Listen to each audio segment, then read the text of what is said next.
So the WBO have now officially ordered Sergey Kovalev versus Anthony Yarde. Kovalev is obviously the world light heavyweight champion and Anthony Yarde is his mandatory challenger.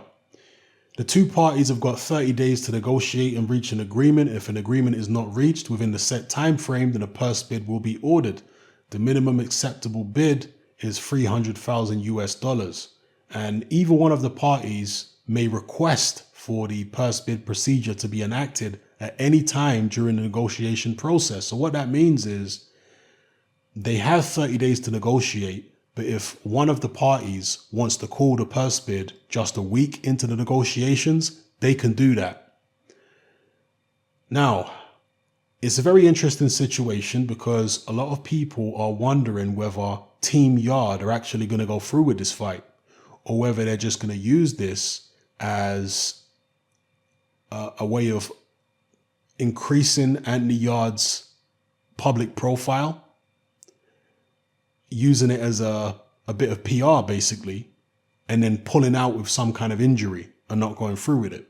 And the reason that people are being so cynical like that is because Anthony Yarde's career has been moved extremely slowly, in the sense that he's been matched very, very carefully. I can understand the method that Tunde Ajayi, Anthony Yarde's manager and trainer, is using. He's using what I call the Mexican method, because typically in Mexico, many, maybe even most fighters don't have much amateur experience. So what they tend to do is turn them pro very young and then feed them journeyman after journeyman after journeyman after journeyman until they're about 25, 30, or even 35 and 0. And only then will they start stepping them up and putting them in there against opponents who actually have a pulse. And that method actually works a lot of the time in Mexico. It's been very successful. Julio Cesar Chavez Sr. was brought up using that method and became a very successful professional. Even Canelo Alvarez was developed using that method. So it's a tried and tested method in Mexico. It works well a lot of the time. So I can understand if that's what Tunde Ajayi is trying to do with Anthony Yarde. However, from an entertainment standpoint, as a boxing fan, it does get a bit tedious when you're seeing a talent like Anthony Yarde. Remember, I made this video here back in 2016, and the title of the video was Anthony Yarde, a precocious talent. You know, I've rated Anthony Yarde's talent from the very beginning, and I was very excited about him as a fighter because I saw the potential there. But when you get to whatever he is, what is he, 17, 18, 19 and 0 or something, and he's still taking on journeyman, and he's not even fighting for a British title or a Commonwealth title, at that point, you kind of start to tune out and lose interest. And I think in one of the last videos I made about Anthony Yarde, I said, I can understand the process they're putting Yarde through, and it may work, but wake me up when we get there. Wake me up when we're much further down the line in Anthony Yarde's development process, when they're actually ready to start putting him in there against opponents who have a pulse. Then I'll start making videos about Anthony Yarde's fights again. So it's not a criticism of, you know, their matchmaking in terms of moving him very slowly. It was just from a fan perspective, not finding much entertainment value in watching Anthony Yarde knock over all these journeymen. And I'll regain my interest in him in his fights when he starts taking on people with a pulse. Okay. Also, one of the issues I've had is with the amount of crap that comes out of Tunde Ajayi's mouth, because that guy has a degree in talking rubbish. I mean, we know that Dylan White's favorite phrase is talking rubbish. Well, he needs to be applying that to Tunde Ajayi, because I don't think there are many people in boxing who talk more rubbish than that man. Tunde has a very condescending attitude towards boxing fans, and he tries to pull the wool over people's eyes at every turn. I mean, the guy has insinuated on many occasions that the opponents Anthony Yarde has been facing are actually better than the likes of a Jose Burton and Joshua Buatsi, etc., and Callum Johnson, because they're above those guys in the rankings, which is just totally absurd, or above them in the box rec rankings. First of all, the box rec rankings, I mean, you can just throw them away right from the start because they are computerized rankings. And a computer can never accurately rank boxers. That's just absolute nonsense, okay? And he knows, Tunde Ajayi knows, that the opponents Yarde has been fighting couldn't lace Jose Burton, Callum Johnson, or Joshua Buatsi's boots. He knows that, but he's taking advantage of boxing fans, some boxing fans who don't know any better, who are going to be convinced, who are going to be persuaded by these quote-unquote facts which Tunde Ajayi is bringing out about so-and-so's ranked higher than so-and-so. Rankings a lot of the time are a joke anyway. People who know boxing know that the opponents Anthony Yarde has been facing are extremely weak opponents. Extremely weak. They're not people who are going to give him any kind of real fight, you know.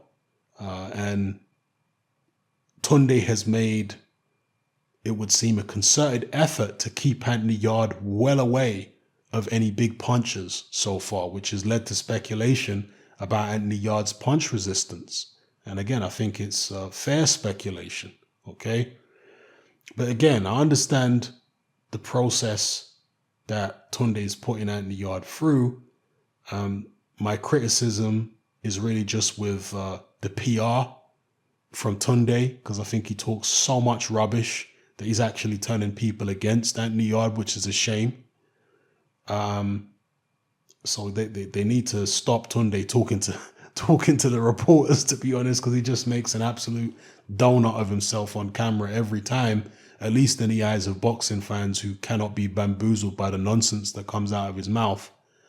Boxing fans like me who have been around for many, many decades. You know, I'm a similar kind of age to Tunde, grew up in South London just like he did. He can't pull the wool over my eyes. I've been in boxing most of my life too, you know. But for people who don't have that kind of experience, they might be bamboozled by someone like Tunde. Anyway, with regards to this Sergey Kovalev fight, I'm sure Tunde, if they go ahead and take the fight, I'm sure Tunde is going to say, see, now that we're stepping up, people are still criticizing us. So you can't please people. No. I've never criticized Anthony Yarde for not taking a world title fight, because Anthony Yarde was offered the Beterbiev fight, right? And I said it would have been madness for him to take the fight. Like, there's no way that they should allow Anthony Yarde to take the Beterbiev fight at this point, because it's far too big a leap from the level that he's been fighting to taking on a Beterbiev. And it may be a similar situation with Sergey Kovalev. You know, it's a massive leap between Travis Reeves and Kovalev. But, and there is a but, Tunde Ajayi has clearly had his eye on Kovalev because he's been out to watch him twice. He went out to watch both the Sergey Kovalev, Alida Alvarez fights. So he's had his eye on this guy. And then you've had Frank Warren telling Tunde prior to the first Kovalev-Alvarez fight that Kovalev was ready to go. And Tunde says he trusts Frank Warren's judgment. And, you know, Frank Warren coming out and saying that Kovalev's ready to go, that to me suggests that Frank Warren wants Anthony Yarde to fight Kovalev in the not too distant future. That's what it suggests to me, because it would seem as though that's a situation where Frank Warren is trying to convince Tunde to put Yarde in with Kovalev. You know, is Frank Warren getting a little frustrated with the way that Anthony Yarde's career has been moved? Because he's obviously given Tunde plenty of room to maneuver up until this point. And he was obviously trying to build Anthony Yarde as a star. But now that he's signed Tyson Fury and he has a legitimate star on his hands, maybe he's more willing to take risks with the Anthony Yardes of the world because he's invested a lot of money into this young man. Maybe he now wants to test him and see whether all this money is actually worth his while or whether he's just wasting money on a fighter who isn't really the real deal. So maybe there is some pressure from Frank Warren on Yarde and Tunde to put Yarde in a real fight now.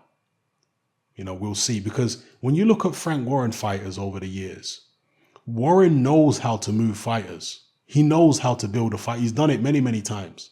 I mean, if you look at Billy Joe Saunders, you know, he's done it the traditional way, like so many Frank Warren fighters do. Frank Warren likes the fighters to go the traditional route more often than not. And when I mean traditional route, I mean like British, Commonwealth, European, etc. He likes fighters to go that route. But with Anthony Yarde, he hasn't gone that route. He's never fought for the British. He's never fought for the Commonwealth. He's never fought for the European. And I'm not counting the little WBO European because that's not like the proper European title. So yeah, Yarde hasn't been moved like a typical Frank Warren fighter, the traditional route.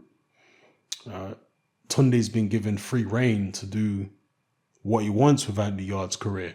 So I do just wonder whether Frank Warren's at this point thinking, okay, it's time to see what Yarde actually has. So, you know, he better step up to the plate and be able to fight and beat somebody like a Kovalev because my patience has run out in terms of, you know, putting on all these shows with Anthony Yarde fighting absolute donuts. Now, if that is Frank Warren's attitude, he's not going to come out and say that publicly, is he? You know, because then that would be admitting that he was putting Yarde in with weak opposition and basically selling mutton dressed as lamb. I mean, Yarde's recent opponent, Travis Reeves, Frank Warren came out and said that that was a top quality opponent, which is an outrageous claim, really, isn't it? The guy was a 38-year-old who can't punch, has never done anything. The only opponent on his entire record who I'd even heard of was Karol Murat, and he was stopped by Murat last year. So for Frank Warren to come out and call Travis Reeves a top quality opponent is absolutely scandalous. But anyway, let's see what happens here if Anthony Yarde actually goes through with the Kovalev fight. I've always rated Anthony Yarde's ability. Again, as I said, I did this video many moons ago, back in 2016, where I called Anthony Yarde a precocious talent. I think he's very athletic. He's got punching power. He's got coordination. The way he's been able to learn the technique that he has in such a short space of time with virtually no amateur career, to me, is very impressive. So there's definitely a hell of a lot of talent there. But what we need to see tested is the chin, the stamina, the heart, and the boxing brain once he's in there with somebody who actually can box. You know, there's a lot of questions about Anthony Yarde, and it's really a big gamble if they do go through with a Kovalev fight. That's a huge gamble. And why are they taking that gamble if they decide to take it? Is it, like I speculated, Frank Warren maybe getting a little frustrated at this point and saying, okay, now it's time to actually see if Yarde can fight, and putting pressure on Tunde and basically making him and Yarde an offer they can't refuse? Is that what's going on? Or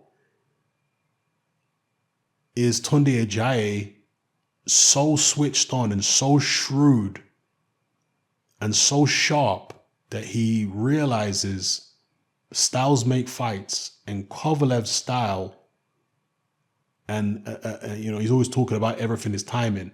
Kovalev's style and the timing of the fight are right for Anthony Yarde to make this big leap. That maybe they wouldn't choose one of the other champions, but this particular champion at this particular time, Anthony Yarde can take him. Maybe Tunde's seen something, and maybe he truly believes in his heart that Yarde can do this. And that's why they're willing to take this enormous leap from fighting the Travis Reeves of the world. I nearly said Kaufman. I hope I didn't say Kaufman early on. It's late, people. But yeah, maybe he's confident enough in Yarde to take the enormous leap between fighting the Travis Reeves of the world and fighting the Sergey Kovalevs of the world. So, yeah, let's see what happens here, people. Again, Yarde is an unknown quantity. He had no amateur career to speak of, just 12 fights. The best opponents he fought were in the Haringey Box Cup. So, this guy was not an international amateur or anything. Never fought in the national ABAs or anything like that. Very limited amateur experience. Has fought absolutely nobody as a pro. He looks very athletically gifted, powerful and fast and, talented. But he's never fought anybody with a pulse, so we just don't know how good he might be. Maybe he'll go in there and smash Kovalev to bits. Or maybe he'll go in there and get smashed to bits himself in 2 or 3 rounds.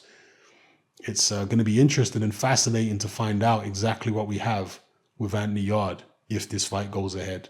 So let me know what you guys think in the comment section below. This happened, I'm out. Join me on Patreon. I upload a minimum of 2 podcasts every single week, covering a wide variety of controversial topics, as well as live stream Q&A sessions. Take a look on screen right now at some of the podcasts I've produced so far. For just $3 a month, the equivalent of about £2 a month, you get access to all my new podcasts and my entire back catalogue of past podcasts, including my popular Confessions of a Nightclub Bouncer series.